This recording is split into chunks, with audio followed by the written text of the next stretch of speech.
Our state's history with the auto business goes back to the late 70s, early 80s, when then Governor Lamar Alexander, now Senator Alexander, went to Japan to try to talk Nissan into building a plant in Tennessee. The response was predictable: where's Tennessee? And so Governor Alexander was prepared for that, and he came up with one of the great props of all time. He took a nighttime photo of the U.S., showing population density by the lights that showed up on the map, and said, see the center of all the population there, that's Tennessee.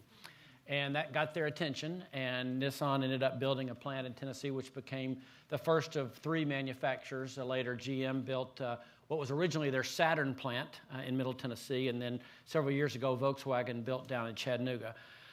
For us, you know, as you come in as a new governor, actually, I don't know if you remember this, when we were both elected governor at the same time, we'd been friends as mayors, and several of us were standing outside in the hallway during one of they send you to new governor school when you're elected, and we're standing outside talking, and somebody, we kind of, after a while, I said, well, how close was your primary? Did you have a tough general election? And then, so what'd you run on?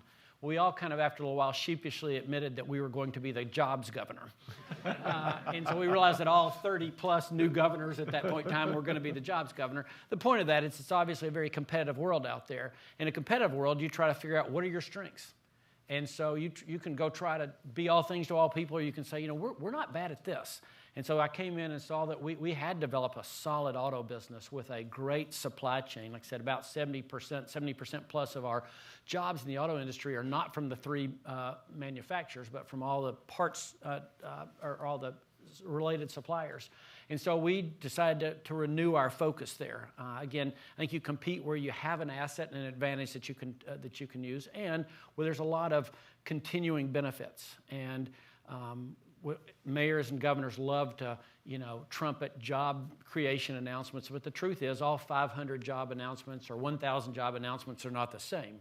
Some of those come with, as you all call it, a long supply chain that is of great benefit, and we've seen that played out in Tennessee.